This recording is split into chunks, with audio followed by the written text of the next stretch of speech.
Good evening. I call to order this October 19th meeting of the Winston-Salem City Council. Pursuant to the policies and procedures adopted by the City Council and relative to virtual meetings, as well as the stay-at-home order, I've determined that it's not practical or feasible for the City Council and I to meet together physically tonight. So all council members are participating remotely. When a vote comes up, the council members will vote by roll call. Council member will be recognized, they'll raise their hand and they'll vote. Would the city clerk call the roll, please? Councilmember Larson. Present. Councilmember Clark. Here. Councilmember Bessie. Here. Councilmember Scipio. Present. Mayor Pro Tem Adams. Here. Councilmember McIntyre. Here. Councilmember Taylor. Present. Councilmember Parman. Here. Thank you very much. Would you please join the City Council and me in a moment of silence? No, I mean, it looked like they had him stopped well short, and then he gets creative and now makes Andy Reid make a decision, which I don't think is a decision. As well as they run the football and as good as they've been up front. Thank you very much. Tonight's agenda of the City Council is comprised of two parts, the general agenda and the consent agenda. It's always the practice of this council to take the consent agenda as the first order of business. Items on this agenda have been unanimously recommended by a committee of the City Council or are being submitted in accordance with established city procedure. There'll be no discussion of these items unless a council member so requests, at which time we will remove that particular item from the consent agenda and consider it individually. Items not removed from the consent agenda will be considered with one motion. We're televising this meeting live tonight on TV 13, and will be replayed tomorrow at 9 a.m. and again Wednesday at 9 p.m. Of course, members of the public can always get copies of our agenda as well as videos of previous meetings by going to the city's website, www.cityofws.org, and just click on the Watch Meetings Online link. Council members, I would like to pull items C12 and C13 just for information. Are there other items that anyone would like to have pulled? Councilmember Adams, Pro Tem Adams, excuse me. C9, please. Okay. Is there a motion on the balance? I'll move motion on the balance. Second. Motion and second. Councilmember Clark moves. Councilmember Larson seconds. Go to the roll call. Councilmember Larson. Yes. Councilmember Clark. Yes. Councilmember Bessie. Yes. Councilmember Scipio. Yes. Mayor Pro Tem Adams. Yes. Councilmember Taylor. Hey. Councilmember McIntyre. Aye. And Councilmember Parman. Aye. Thank you very much. All right, we'll go to item C9. Item C9, resolution authorizing agreement with Frank L. Bloom Construction, WC Construction Joint Venture for construction of improvements to the Bowman Gray Stadium at a guaranteed maximum price of $8,037,942, located in the East Ward, recommended by Finance Committee. Mayor Pro Tem Adams.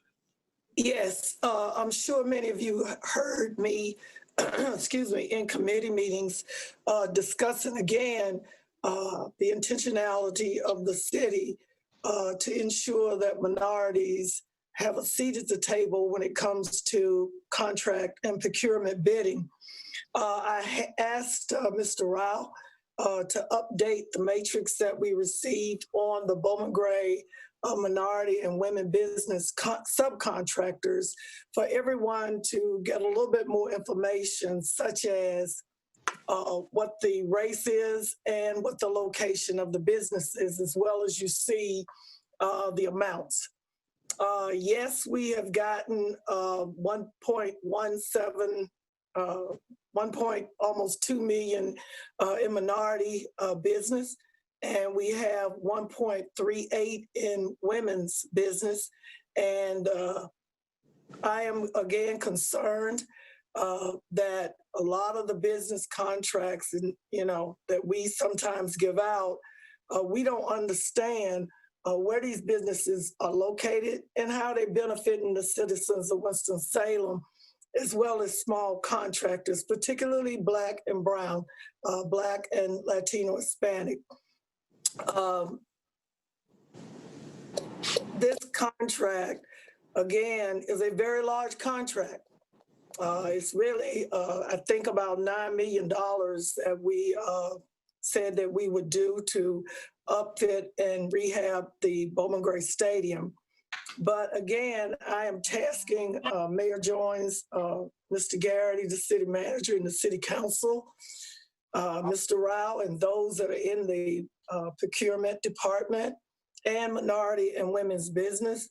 We have got to be intentional as to getting more minorities on board as to these businesses. When the contracts go out, I think that when we do the contracts for concrete and masonry and painting and drywall, there are minorities out there that do this business, particularly Black people in our city, and been doing it for years.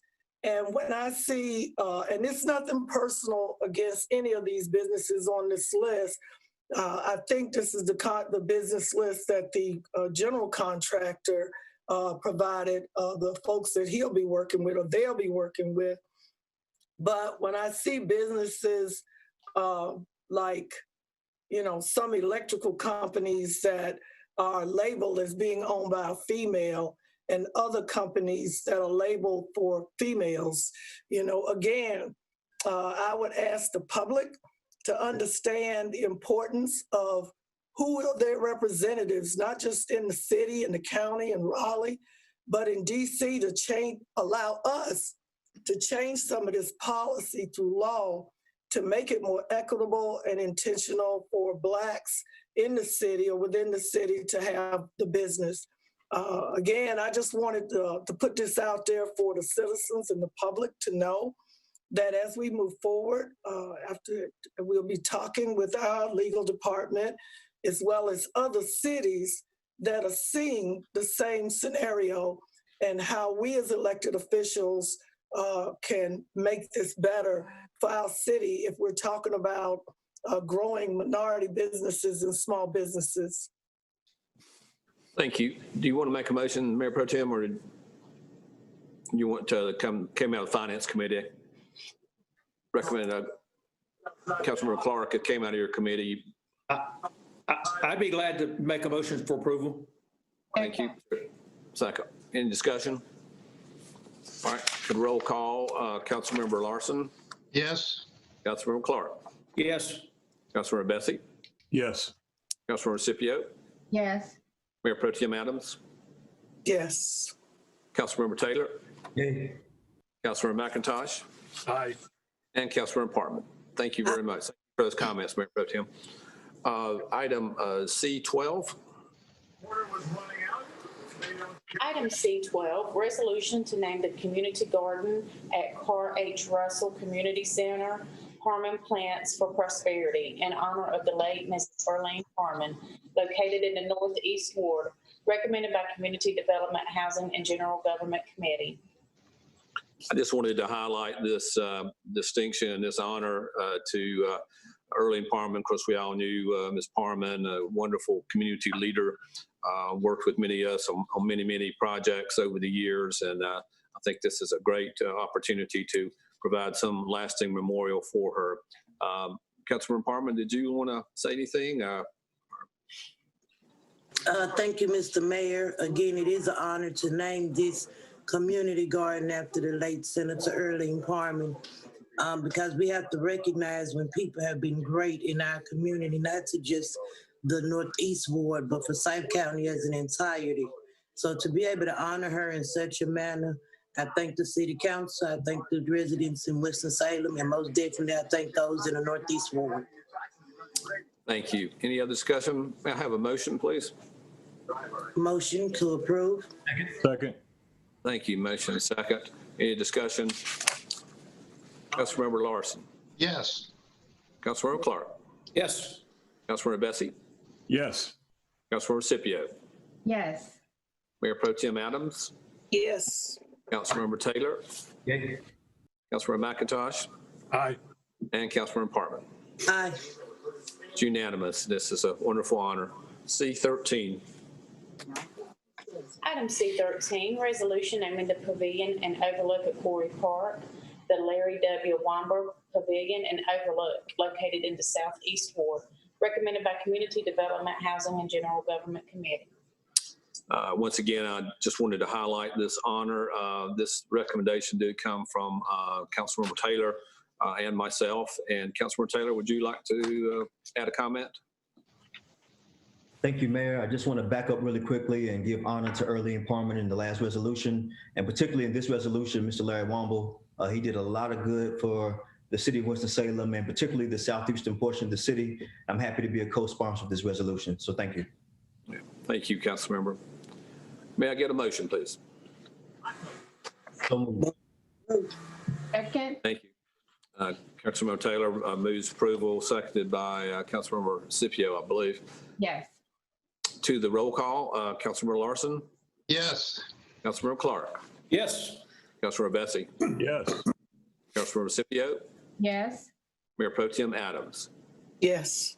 Councilmember Taylor, Yay. Councilmember McIntyre, Aye. and Councilmember Parman. Aye.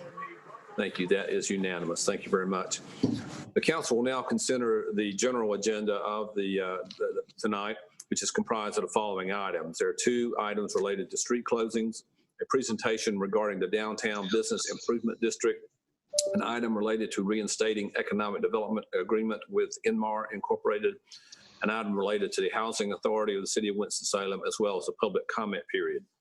The street closings are listed for a public hearing. When these items are called, persons will be given an opportunity to speak virtually. If no one wishes to speak, I'll close the public hearing and the city council will consider the item. I will say that on these public comment periods or public hearing periods, written comments will be accepted up until 7 p.m. tomorrow, October 20th, and they may be sent to the city clerk's office at P.O. Box 2511, Winston-Salem 27102, or in form of an email to sandrark@cityofws.org. The written comments, if any, will be forwarded to the mayor and members of the city council if desired. The appropriate council member can, based on the comments they've received, make a motion to reconsider the item at a subsequent meeting. The public comment period, as you know, is a time set aside once per month where city council and I invite members of the public to address it on matters that are germane to city government. We limit comments to 3 minutes each and the total time to 30 minutes. Would you read the first item, please? Item G1, public hearing on a petition to close and abandon a portion of right-of-way of North Liberty Street located between North Main Street and North Martin Luther King Jr. Drive located in the East Ward. Petition of Wildfire LLC recommended by Public Works Committee. I understand that there's no one on the call that wishes to speak on this item. Therefore, I will close the public hearing. This did come from the Public Works Committee. I recognize the chairman, Councilmember Bessie. Thank you, Mr. Mayor. I will yield to the council member from the East Ward if she cares to make a motion. Very good. Councilmember Scipio. Thank you, Mr. Chairman. Before I make the motion, though, Mr. Mayor, I would very much like for an understanding given to the public why we are just abandoning this right-of-way property as opposed to why we oftentimes sell the property, our property, for use by private residents. So could someone Mr. Duquesne, could you comment on that? Good evening, Mayor Joins, Mayor Pro Tem Adams, members of the City Council, of course, Councilmember Scipio. The difference between the disposition of this property and that of other property is that this is actual right-of-way. And state statute dictates how right-of-way is to be handled. It must be abandoned by the governing board, in this case, the City Council. At that point, the property reverts back to the surrounding property owners, unlike, say, a residential lot, which would be sold at fair market value. So right-of-way is treated differently by state statute, hence the process we're going through this evening. Thank you. Thank you. Thank you very much. Entertain a motion, Councilmember. Yes, I make a motion that we approve the abandonment of this right-of-way. Second. Second. Motion second. Any discussion? Not, go to roll call. Councilmember Larson. Yes. Councilmember Clark. Yes. Councilmember Bessie. Yes. Councilmember Scipio. Yes. Mayor Pro Tem Adams. Yes. Councilmember Taylor. Hey. Councilmember McIntyre. Aye. And Councilmember Parkman. Aye. Thank you. That is unanimous. Item G2. Item G2, public hearing on a petition to close and abandon a portion of right-of-way of Hawthorne Road located in the Northwest Ward. Petition of Hillman Enterprises LLC, recommended by Public Works Committee. I'm advised that there's no one on the call to speak at this public hearing. Therefore, I'll close the public hearing. Mr. Bassett, you want to defer this one again to Mr. McIntyre? Yes, I'll yield this to Councilmember McIntyre, representing the Northwest Ward. Councilmember McIntyre. Motion to approve item G2 on tonight's agenda. Second. Discussion? To the roll call, Councilmember Larson. Yes. Councilmember Clark. Yes. Councilmember Bessie. Yes. Councilmember Scipio. Yes. Mayor Pro Tem Adams. Yes. Councilmember Taylor. Hey. Councilmember McIntyre. Aye. And Councilmember Parkman. Aye. Thank you. That is unanimous. Item G3. Item G3, presentation of the fiscal year 2019-2020 annual report of the Downtown Winston-Salem Business Improvement District. Council members and members of the public, the city does have, of course, a business improvement district that this council did establish. And in setting that up, we require the representatives of the improvement district to come before the council once per year and give an annual report, as well as other duties they have. So I would like to recognize the president of the Downtown Winston-Salem Partnership, Mr. Jason Thiel. Good evening, Mayor Joins, Mayor Pro Tem Adams, and the rest of the city council members. Thank you for having me. Does everybody hear me okay? Mm-hmm. Yes. Okay, thank you. So included in the agenda packet is our annual report. And I'm just going to say that in the report is a map of the bid area. The Downtown Business Improvement District area, simply put for the viewers at home and online, is a very often used, most of the cities in the state and most throughout the country use this tool. It's an assessment district where there's a tax on the property owners. And if you look at the top left there in green, I know it's hard to look at the actual street names, but that is in general the core of downtown. It does not include the Innovation Quarter per se, but includes all the way up to the Martin Luther King, all the way down to Salem Parkway, to the west, to Broad Street. The purpose of it is to, it raises about $600,000 a year. Those funds are utilized to clean and market and to improve marketing and development materials. And I'll go through some of that. One of the things I would like to impress on everyone is that this is taxes that are not part of the general fund. People that are outside of the business improvement district do not pay into the supplemental services that are provided in the district, and that's just important too. On the next page, if you can see some of the images, we are represented by stakeholders within the district. If you look, just going through the pictures are examples of some of the things that we do, such as graffiti removal. We do, while the city sanitation people do collect the trash every day, we make the trash cans look nice. We replace them, wash them down, along with cigarette receptacles, plantings, leaf blowing, snow removal, power washing, and quite a few other things that are important that come with the overall just keeping things clean. We've taken vacant storefronts, if you see on the bottom right, and we've put graphic images like we did on 4th Street next to between Tate's Bar and Downtown Thai Restaurant is a vacant building, and we were able to make that look nice with some downlighting and some graphic imagery. And we've done a lot of other things.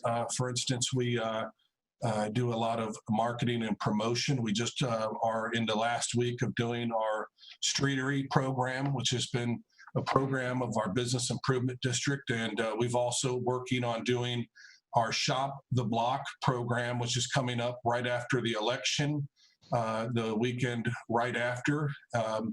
That's something that is dedicated to our retailers in the core of downtown. By and large, there's a lot of other projects that we've worked on, such as our Passageway Park, adding lighting and flower baskets. I want to say how much I appreciate working with the city staff, our council members, and our stakeholders. And we do get feedback from the people who are in the district and who pay towards the services, and just constant feedback and a lot of engagement from those involved. This is a required thing by way of state statute, and I appreciate y'all giving me the opportunity to speak with you on this important topic to us. Thank you, Mr. Thiel. I believe Councilmember McIntyre may have a question. More of a comment. Is it appropriate now? Yes, absolutely. Go ahead. Well, I wanted to thank Jason and the Downtown Winston-Salem Partnership staff, also our staff, and then the folks who serve on the Business Improvement District Board. We get a lot of bang for the buck out of this, and I want to reemphasize something that Mr. Thiel said. This does not come out of your property taxes if you live in Sherwood Forest or Buena Vista or even West End. This is solely a tax on the property owners within the district. And I think they're very happy with it. The feedback that we get from it is regularly very good. It's hard to remember back to when before we had this district, but the difference between the day-to-day appearance of our downtown streets is fairly dramatic. So this is a great program, and I wholly support it, and want to thank all those people I thanked earlier. Thank you, Mr. McIntyre. Any other questions? Great, thank you. And thank you, Mr. Thiel, and please give our thanks to the members of the board of the bid. I know it's a hardworking group, so thank you very much. Thank you. Item G4. Item G4, consideration of items regarding reinstating economic development agreement between the City of Winston-Salem and Enmar Incorporated. Resolution rescinding the previously approved resolution authorizing the city manager to enter into an agreement for the Venture Winston Grants Program and rescinding the resolution authorizing the termination of the economic development agreement between the City of Winston-Salem and Enmar Incorporated. Ordinance amending the project budget ordinance for the City of Winston-Salem for the fiscal year 2020-2021. Finance Committee recommended this item with 2 in favor and 2 abstaining. Thank you. I recognize Councilmember Clark if you want to get a motion on the floor. Thank you. It's my understanding the folks that had questions, they were called between the last committee meeting and tonight. With that, I will recommend approval of, what are we on, G4? Is there a second? Second. Any discussion? No? Oh, Councilmember Mayor Pro Tem Adams, excuse me. Yes, I think it would be good for the public to know, Chair, Clark, and Mayor, when we entered into this agreement with Enmar and how it came to be. The beginning of it, not what we're seeing now.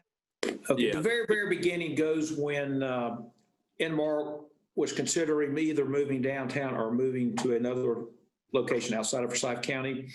At the time, they were located on Coliseum Drive near the Harbor Acres Retirement Center.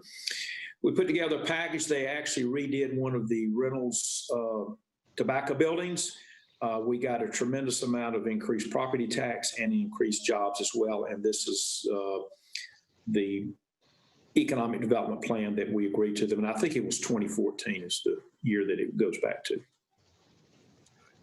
It was a very carefully crafted plan. As you know, it was the city of Atlanta that was actually recruiting Enmar to outside the city. So this was a great retention for us. Went from 800 jobs to something over 1,000, and not only saved the 800, but it allowed it to grow to about 1,000.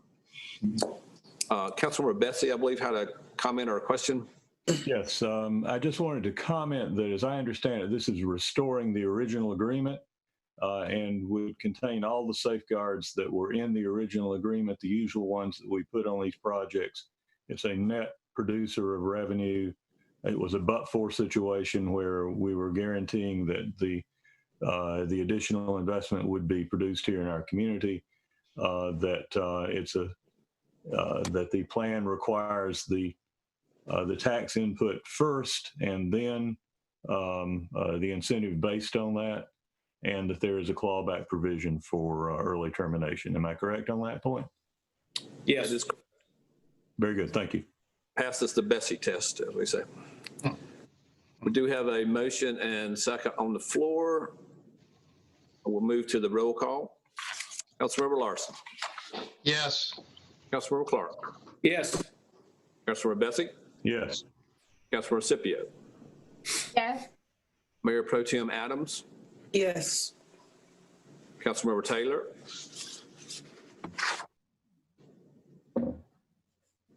Councilmember Taylor.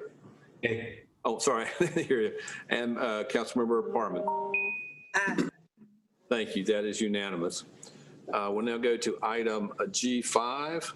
Item G5, resolution authorizing modification of the loan agreement and restricted covenants with Housing Authority of the City of Winston-Salem, located in the East Ward. Community Development Housing General Government Committee recommended this item with 3 in favor and 1 opposed.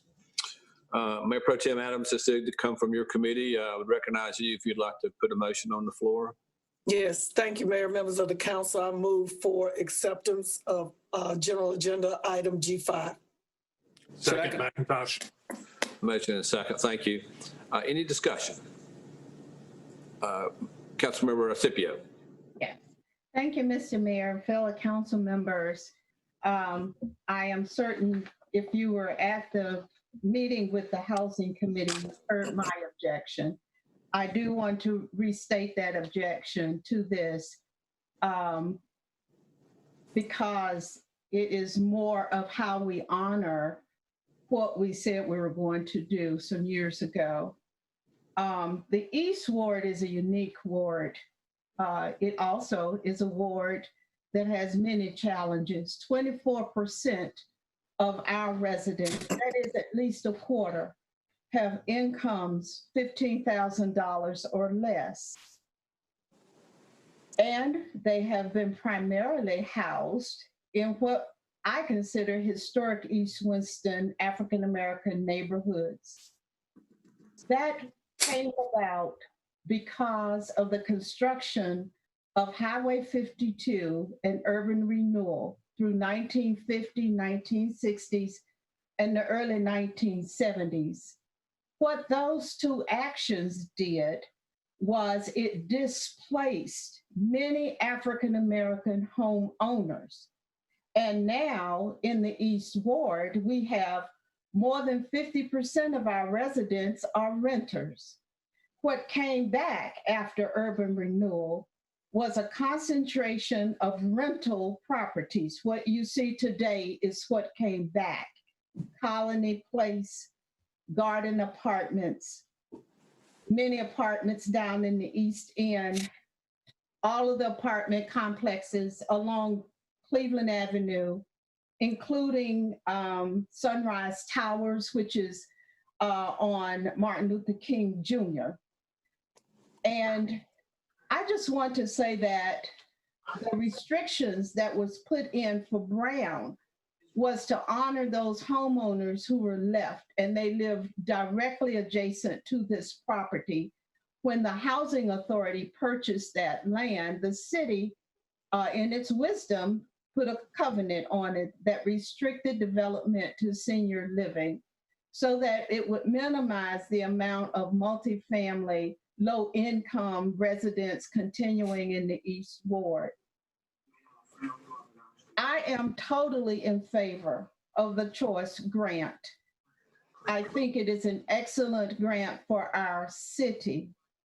However, I'm very disappointed that the one grant that was submitted had phase 1 being multifamily units in the East Ward. The Choice Neighborhood Grant affects primarily the Northeast Ward.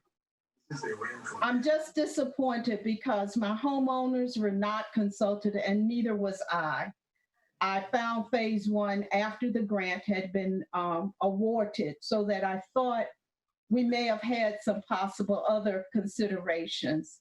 I am in favor of the grant, and I want it to go forward, but I will not be voting for the restrictions. But I do know we must move it forward in order to continue to have the grant come forth. But in the future, I am an advocate for two things for the East Ward. One, we must get more people to become home owners. Therefore, we must be able to build housing that people have a choice, not just rental units. The decimation of our African-American community has been because a lack of home ownership, which is the primary road to prosperity. And I want us to make, and I will advocate for that for the East Ward. We'll have more houses built that people can own. We'll also have more jobs so that people can afford to buy them. And I hope we'll be more thoughtful that we will not continue to warehouse poor people in the East Ward. That has been what has happened. And I hope that we will have a more progressive thoughts and ideas about how we serve our poor instead of warehousing them in large concentrations in several areas. Thank you, Councilmember. Councilmember Parman, excuse me. Thank you, Mr. Mayor. As we all know, we all want the neighborhood choice. I get all of the history lesson behind it. I get the fact that we did have an urban decay in the 1940s.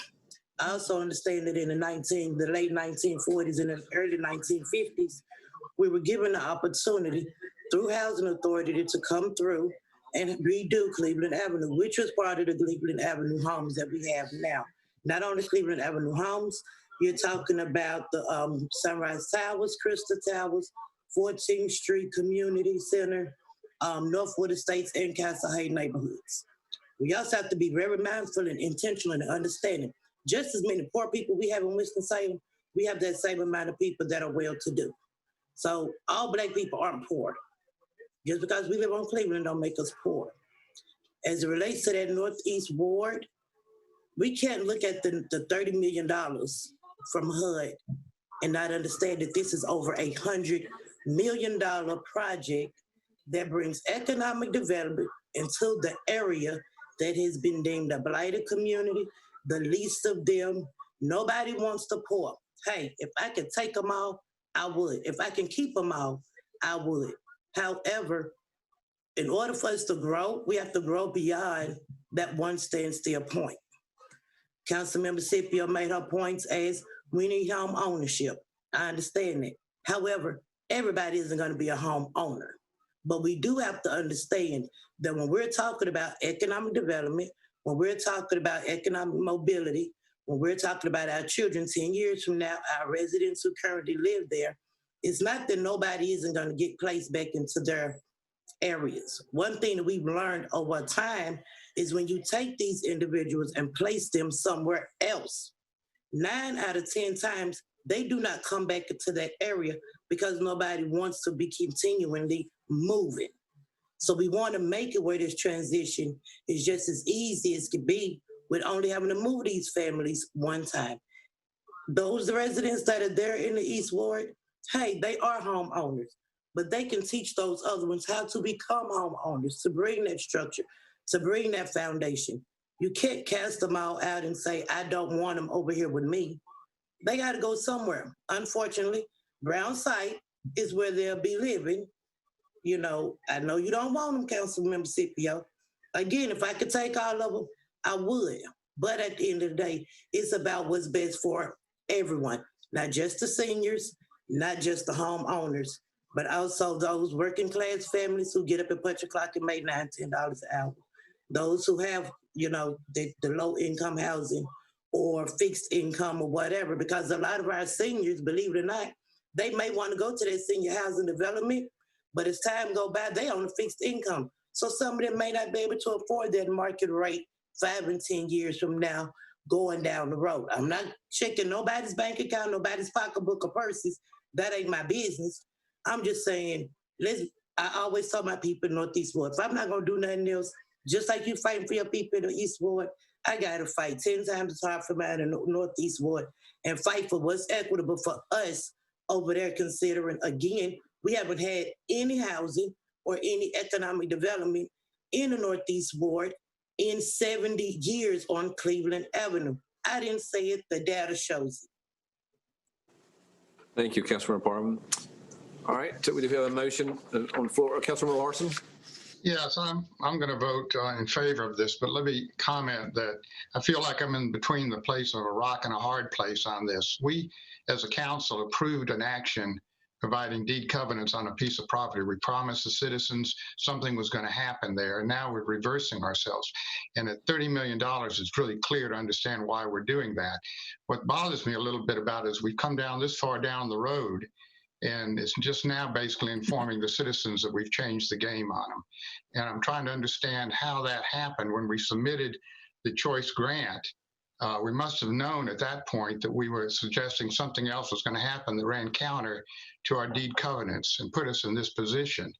And I'm trying to understand how we could, and not inform the council person who's in charge of that ward, how we could be doing that. And hopefully we can figure out what that correction would be so we don't do it again. Thank you, Councilmember Larson. All right, moving to the roll call. Councilmember Larson. Yes. Yes. Councilmember Clark. Yes. Councilmember Bessie. Yes. Councilmember Scipio. No. No. Mayor Pro Tem Adams. Yes. Councilmember Taylor. No. What's that? No. Thank No. you. Okay. Councilmember McIntyre Aye. and Councilmember Parman. Aye. The motion passes 6 in favor, 2 opposed. Thank you very much. We'll now move to item G6. Item G6, public comment period. This is an item, time once per month that the City Council and I invite citizens to address it on matters that are germane to city government. Limit your comments, please, to 3 minutes, and please start your comments with your name and address.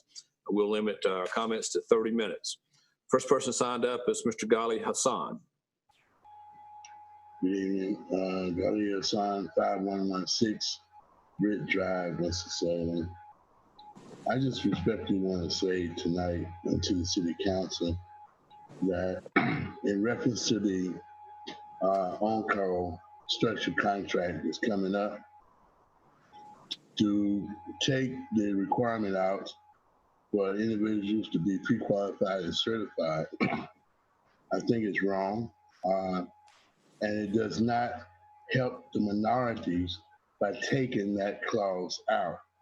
As a matter of fact, that's the only clause in the bid tabulation that levels the playing field for all concerned. And when you have an on-call contract versus a subcontract with a general contractor, you have a general contractor out there with a sub. But when you're an on-call contract, you're acting as a prime contractor. And to put someone out there to do this work with no experience, I think is a tragedy for the city.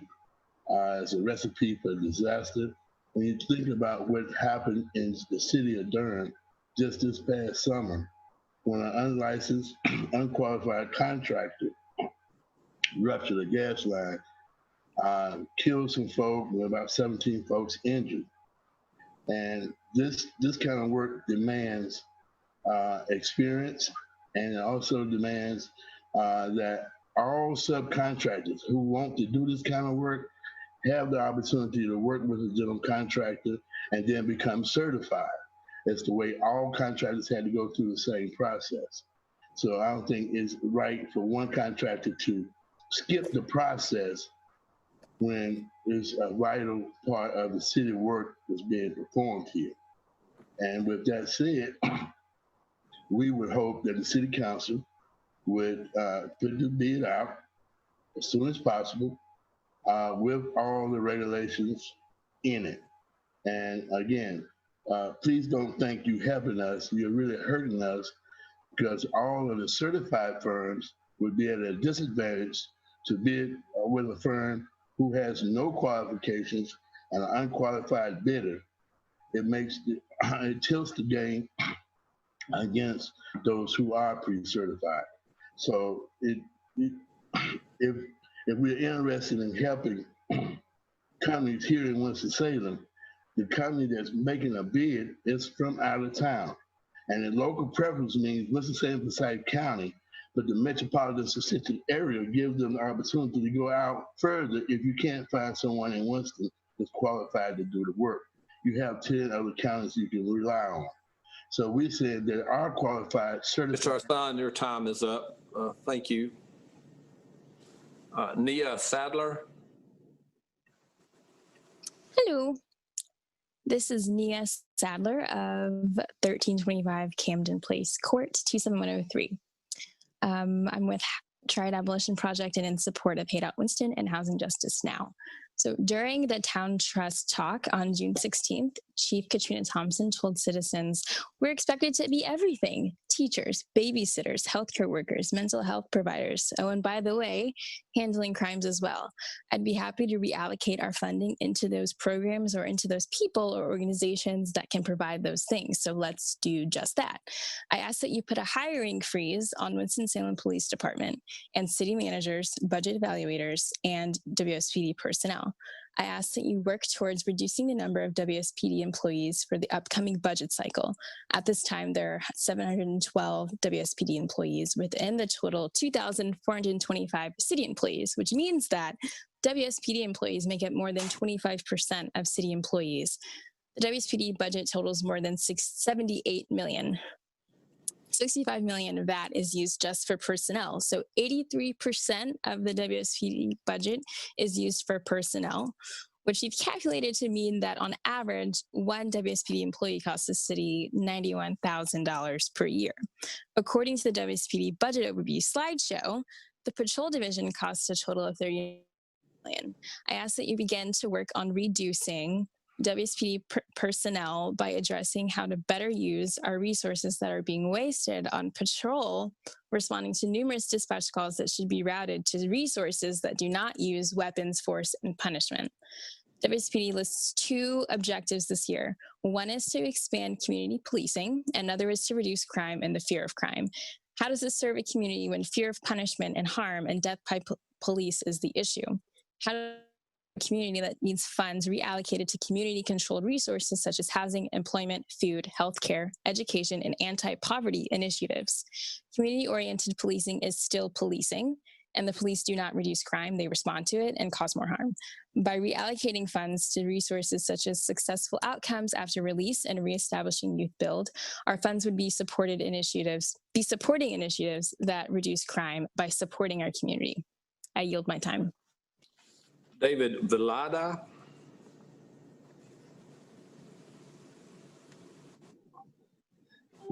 Can you see me? Yes, go ahead. Good afternoon to everyone. Good afternoon to everyone, Mayor, City Council, and women. How's everybody doing? I'm here to say that there's this big talk about, the funding for police and all that type of stuff. I leave that to you guys. You guys are the professionals.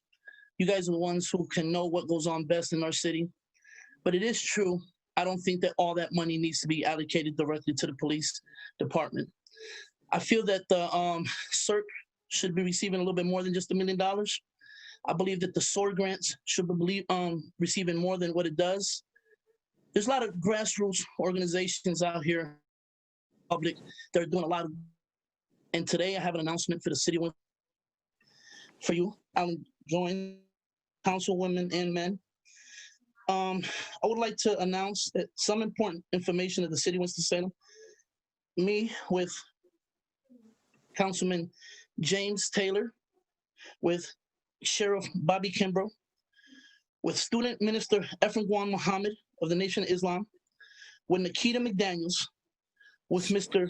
Luis Batista, community organizer, with Liz Sanchez and Addie Patricia of EO, Leroy Jr. Richardson of AAU Bail Bonds, Charles Moore from American Moore Bonding, and BidCat, and I myself, David Villada, founder and director of New Life Nueva Vida, of the Hispanic community leader. We're sick and tired of the violence in our community. We're sick and tired of all the stuff that's going on. And we're here to tell you that so many young people are dying. So many mothers are suffering the pain of losing their children.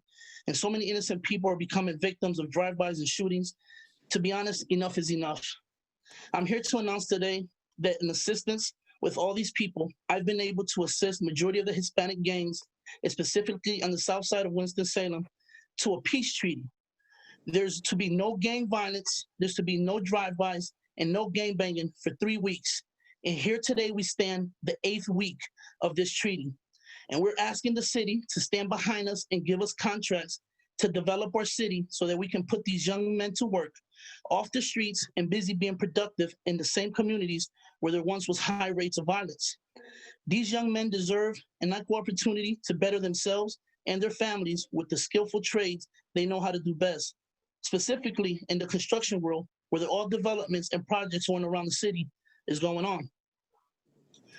I ask, demand from, and challenge the City of Winston-Salem, Mayor Alan Joins, councilmen and women, Innovation Quarters, Downflowing Corporations, Wake Forest, RJ Reynolds, Haynes Company, all major corporations, all A lot of major time is up. I'm sorry. Well, all I have to say is help us, please. Thank you. And I know Councilmember Taylor's been very actively involved in that. Congratulations, Councilmember Taylor, in working on that. Rachel Vern. Hi, my name is Rachel Fern. My address is 611 Oak Summit Road. Good evening, council members. I'm with Housing Justice Now and in agreement with Hate Out of Winston that police do not need $78 million. The people do. I want to talk to you tonight about a man I met at the beginning of September. He's in his late 60s, has some cognitive limitations and mobility issues. He likes to cook, especially when he can share with others. This man lived independently and paid rent in the same apartment in Winston-Salem for 8 years before his new landlord increased the rent in the middle of a pandemic, filed to evict him when he fell behind, and refused to negotiate despite the fact that he currently owes them less than $150. He is someone for whom, for his own safety, he should be sheltering in place during this pandemic. Instead, he had to take a city bus, wait in a crowded lobby, and sit in a small courtroom to attend his eviction hearing. This man has nowhere to move, and to avoid being crowded into the men's shelter, he chose to appeal his case and continue paying rent to the court while he fights for a new hearing. In order to do this, each month he must again take a city bus downtown, walk to the courthouse on a bad knee, and spend time inside the court itself, which has already had one COVID outbreak that we know of. He is fighting to keep himself housed, and every step he takes in this process puts him at unnecessary risk of illness or injury. His rent is about 70% of his monthly income, and if he falls behind by even a few dollars, the order can be issued to have him removed from his apartment and locked out. This man is not safe. Adding funding to the police budget will not make him safer, but the city will feel justified increasing their budget when they are called upon to deal with him. It is well within the realm of possibility that this gentle soul will lose his housing next month when someone decides that this individual who is formerly living with dignity needs to be arrested for vagrancy or is labeled an aggressive panhandler. The vast resources of the Winston-Salem Police Department will then be mobilized in the name of public safety. The police again will be called when someone inevitably discovers him sick, injured, or dead as a result of being unhoused, and officers will show up armed to the teeth to handle a man who told me today about a vanilla cake he was going to make for his neighbor.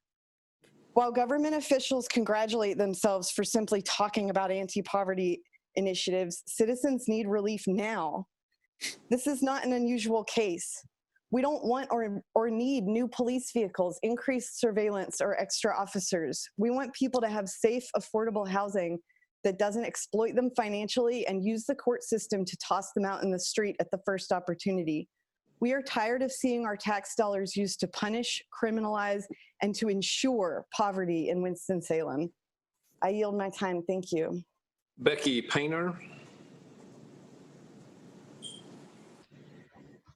Good evening. My name is Becky Painter of 1614 Hyde Avenue. I'm a proud lifelong resident of Winston-Salem who cares about the people of my hometown, all of its people. I support the efforts of Hate Out, as others have already discussed this evening. And tonight I'm speaking as well on behalf of School of Love, a cohort of Christians across class, race, gender, and denomination who are together seeking, as the prophet Micah says, to act justly and to love mercy and to walk humbly with our God. We believe in the dignity of all human lives, and therefore we value our police force who work diligently to protect and serve this community.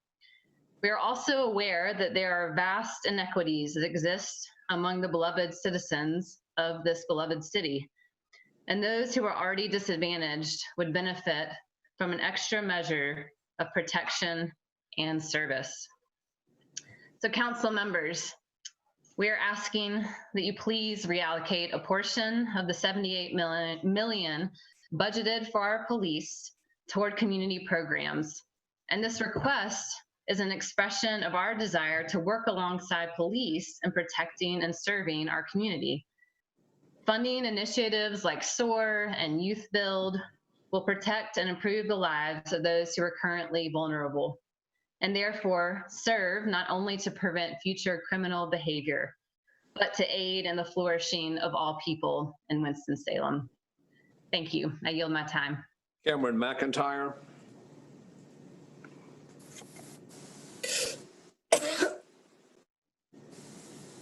Hello, I'm Cameron McIntyre of 840 Carolina Avenue here in Winston-Salem. Excuse me. Good evening, Mayor, Mayor Pro Tem, City Council members. I'm Cameron with Housing Justice Now, and in support of Hate Out of Winston, an agreement that the police do not need $78 million. The people do.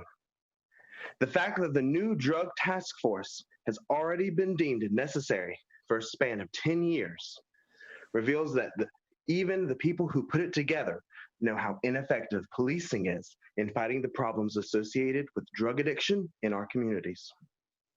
In addition to being ineffective, this initiative is absolutely unconscionable on the part of the City Council because it neglects to address the root cause of drug crime and addiction that this city is itself perpetuating.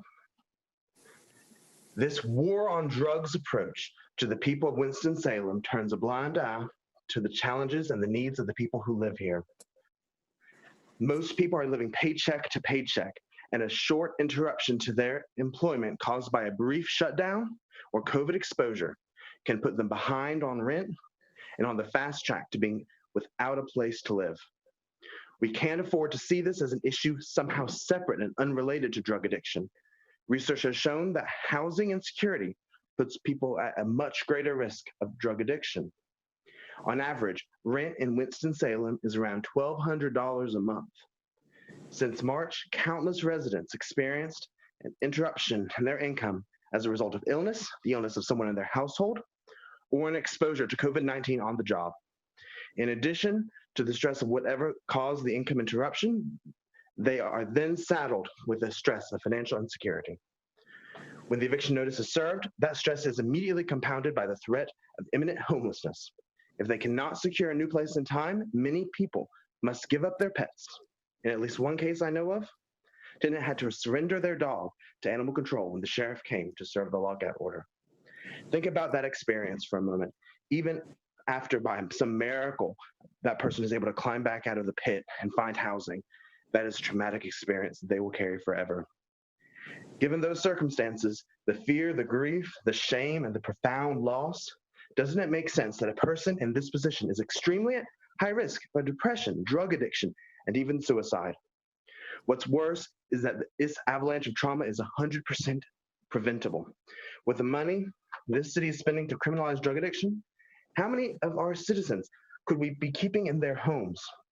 How many pets can we be keeping safe with their humans? I yield my time. Doug McManus. My name is Duck McManus, and I live at 130 Secret Garden Lane, Apartment 6, in the 27104 zip code.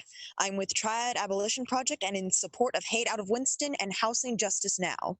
The City Council adopted a budget that allocates 36% of the general fund to the police department. Already at over 1/3 of the general fund, the WSPD budget continues to increase as a larger share of the overall city budget decreases. According to agenda item C7, WSPD is receiving another $33,000 from the state. And item C3 demonstrates $130,000 from the current general fund being wasted on ballistic vests that cost $900 a piece and are only being replaced because of the end of a warranty rather than actual wear and tear or dysfunction. In addition, the $1 million that is being determined by the Community Investments Review Committee for anti-poverty initiatives continues to be delayed with minimal updates to the public. This is surprising, being that the Community Investments Review Committee's role of recommending this $1 million to anti-poverty initiatives received so much press and dialogue during the summer, and it is featured on the second page of the city's adopted budget.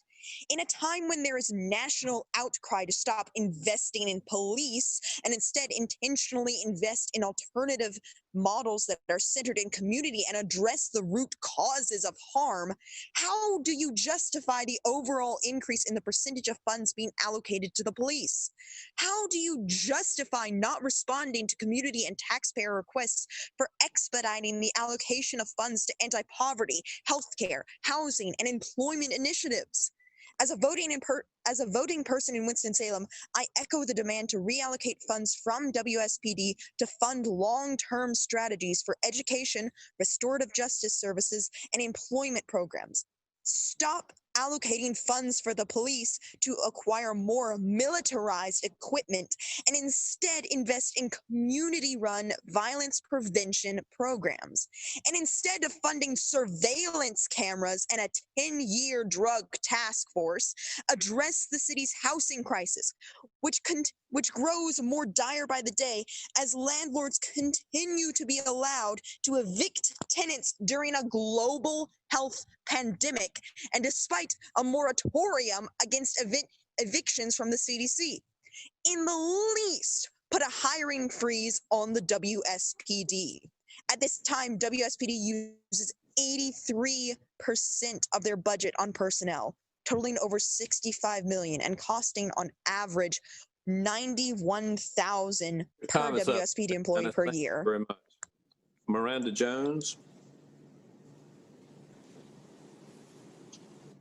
Can you hear me? Yes. Greetings, Mayor Pro Tem, and City Council. I'm Miranda Johnson of Hate Out of Winston. I'm standing in solidarity with Housing Justice as well as Triad Abolition Project. And I want to affirm the concerns of Sister Kanika Brown as it relates to the Southeast Ward and the CERT committee that has been emailed to you all. Most recently, there was an article in Politico praising our police chief for her work around keeping Winston-Salem safe amidst this past summer of racial unrest. I have no doubt that our chief is more than capable. Although an update on the Ella Crawley case is sorely needed, as several of us have sent her emails that we read and await a response to about that, as well as other issues. Additionally, it appears that the people who chose to engage in peaceful protests are being ignored or given sound bites that don't lead to change. So we're asking that some of the $78 million be given to programs like SOAR. One of Hate Out's members did some research, and it was explained to her that while there were 128 applicants of SOAR, there was only enough funding to serve 8. If this is true, this is unfathomable. This is dastardly.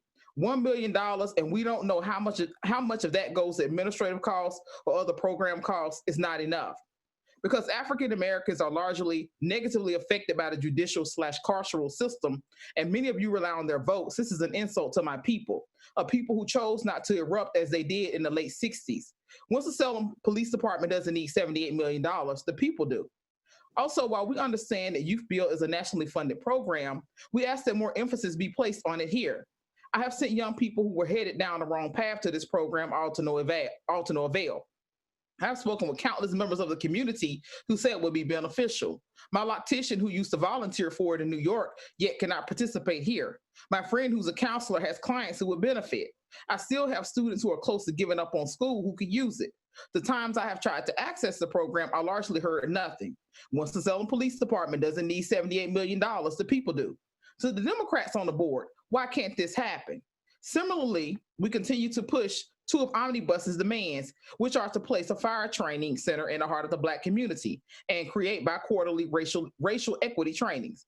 We recognize the work of Councilmember James Taylor and Mayor Pro Tem Dee Dee Adams in this regard for meeting with both groups, but we would like to keep pressing forward with these two items. Surely some of that funding can go towards these demands. Winston-Salem Police Department doesn't need $78 million, the people do. We are not making unreasonable requests.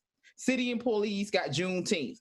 What about the constituents? We are not attacking and making wild accusations and demands, but asking for reallocation as reparations. We cannot force anything, but we can vote by what we see and what your decisions are. I yield the rest of my time. Lois Wade. Hello? Yeah, go ahead, Ms. Wade. Lois Rowade, 3835 Lakeview Drive, Pufftown.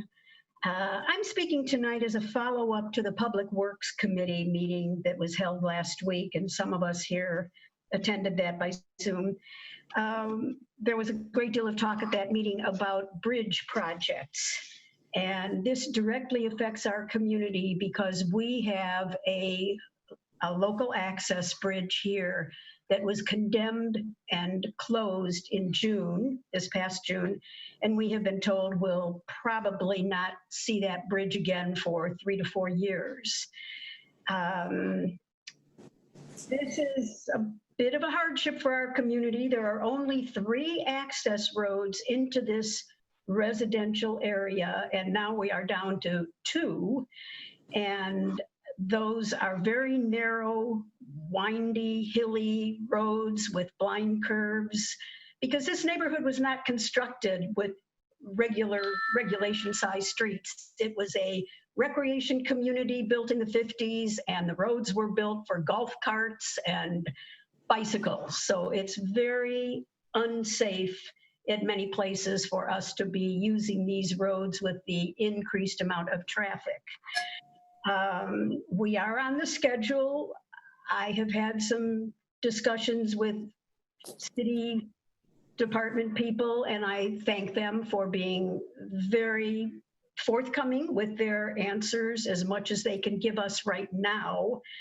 But we're in the very early stages. There is no funding for this bridge removal and construction at this point.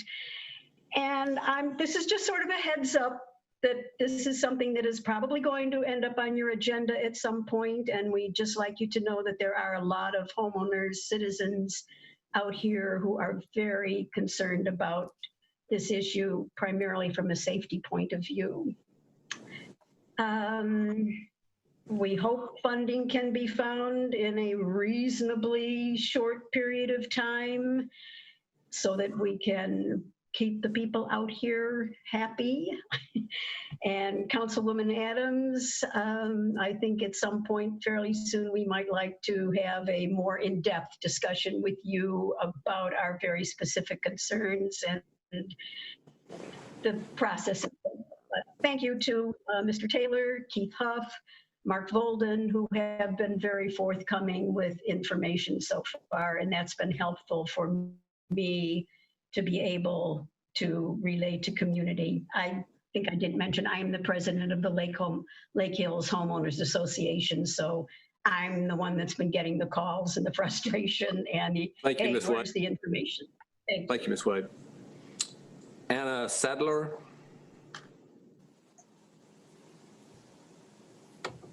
Hi, good evening. My name is Annalise Sadler of 310 West 4th Street, 27101. I would like to, first of all, I'm here in support of Hate Out of Winston, Housing Justice Now, and Triad Abolition Project. And I'd like to begin by reinforcing the importance of Councilwoman Scipio's comments on item G5 on the agenda. as well as reinforcing Rachel's comments on the evictions that have happened. I was called in to help a woman named Sandra Williams who was evicted from Goler Manor illegally before the moratorium had ended. And when she had made it clear that she was going to fight that, Goler attempted to drop the eviction. However, she's still responding by taking it to court. Seeing how the things had happened there in terms of forcing the elderly Black residents of Goler Manor out has been astonishing and incredibly hurtful to a very vulnerable population during a pandemic.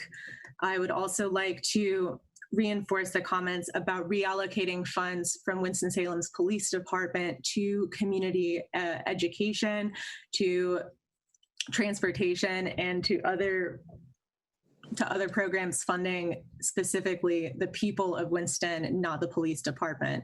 This includes putting a moratorium on hiring for the police department, as well as reducing the number of staff there, as, like it has been stated, 83% of the police budget goes to its staff. I yield my time. Selena Johnson. Celine Johnson, 2350 Queen Street, 27103 zip code. I'm with Hate Out of Winston in solidarity with Housing Justice Now and the Triad Abolition Project, in agreement that the police don't need $78 million, the people do. The Center for American Progress, an independent and nonpartisan policy institute, published a 2016 report on the mass incarceration of people with disabilities in America's jails and prisons.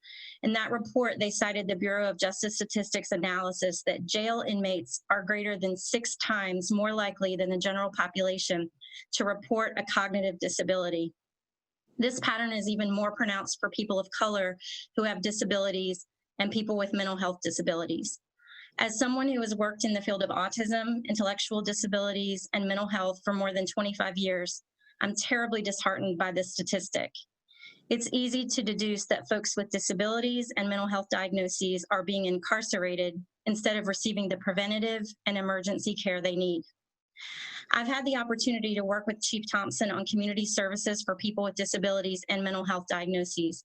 I know she's passionate about these issues, and I applaud her commitment to training the police force on how to be more cognizant of best practices for interacting with someone who's in the midst of a mental health crisis or someone on the autism spectrum who may have communication difficulties. However, this is just one part of the equation. Our community must invest in our citizens of color and our citizens who have mental health and developmental disabilities instead of criminalizing them. We should be allocating funds towards programs that prevent the need for incarceration and provide triage and effective treatment for folks experiencing mental health or disability crisis. I know with certainty that the police alone are not equipped to be the ideal first responders in every situation. I implore the City Council to begin the discussion regarding the reallocation of a portion of that $78 million budget, investing equitably in our community and developing a broader network of support for our most vulnerable citizens. I yield the remainder of my time. Thank you. Thank you. We have time for one more speaker, KT Coleman. Hi there. My name's Katie Coleman of 913 Schumann Street. I am with Housing Justice Now, calling in solidarity with Hate Out of Winston, in agreement that the police do not need $78 million. The people do. There is an eviction crisis in Winston-Salem, and it is putting our whole community at risk. I invite the City Council to take a look at exactly who is being evicted and the long-term effects these evictions will have, not just on those individuals, but on the community as a whole. One of our members spoke with a woman who was in eviction court for the second time since her hours as a CNA had been cut. She couldn't understand why her landlord kept bringing her to court. She was paying her rent. It was just late because her hours had been cut. As a result of her reduced income, she was not only responsible for rent, but to avoid eviction, she had to pay court costs and fees associated with paying late. In effect, getting paid less because of the global pandemic has caused her rent to increase and compounded her financial hardship. One hospital worker was evicted from 2 places this summer after he got COVID at work and had to be hospitalized. His eviction hearing happened in July, and he was in the hospital, unable to attend, so it was ruled against him. When he was released from the hospital, he rented a room in a boarding house, and the rent was high, and he had medical bills. He couldn't keep up with rent, and so that landlord filed to evict him. We met him on the day he lost his case. He was concerned about how he'd be able to keep his job without a stable place to live. He hadn't fully recovered his health, and he was afraid for his life. Without rent relief and affordable housing options, thousands of working people in Winston-Salem are facing a similar crisis. Taxpayers have repeatedly called on the city to take action and provide more resources and less police. Police do not need $78 million. The people do. Thank you for your time. Thank you very much. Our time for the public comment period is ended. I will close the public comment period. Council members, I would entertain a motion to adjourn. So moved. Second. Motion second to adjourn. All in favor, please say aye. Aye. Aye. Any opposed, no. Thank you very much. We are adjourned.